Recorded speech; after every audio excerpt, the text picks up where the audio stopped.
नमस्कार, प्रणाम, राम राम. बरेच दिवसांनी व्हिडिओ करते म्हणजे बोटिंगला ना आपले सगळे लोक आलेले आहेत इकडे कोकणात. पण इतकी लोक चांगले आहेत ना की मागं बोलूक ना लय उभारे आले माहिती आहे.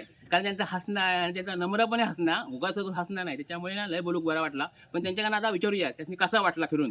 तर साहेब सांगा जरा कसं वाटलं तुम्हाला फिरून. खूप छान वाटलं आणि कोकणात आता वारंवार यावं असं वाटेल, असं इतकं सुंदर छान. होय ना. खूपच छान. अहो खऱ्या अर्थानं संवाद साधता आला. हा. खूपच छान. निसर्ग आणि माणसांशी संवाद कसे साधावेत हे पावसकरांच्याकडून शिकावं. तेवढ्यासाठी तरी तुम्ही इथं या सगळेजण. म्हणजे पावसकरांच्या कविता छान, पावसकरांचं शाब्दिक बोलणं. मेन म्हणजे निसर्गात फिरून आणताना एवढी सुंदर एंटरटेनमेंट छान. हा. पण खरा सांगू पण ह्या बायको विचारलं सांगित तुमच्याशी चांगले बोलले, माझी घरात चांगली बोलत नाही असा होता विषय. पण ही गंमत आहे आणि अशी गंमत असली पाहिजे. कारण नवरा पाहिजे भांडण थोडीशी असली पाहिजे तर प्रेम वाढता है की नाही? तर अशी गंमत घ्या जीवनाची आणि वारंवार कोकणात फिरू घ्या. चला बाय बाय.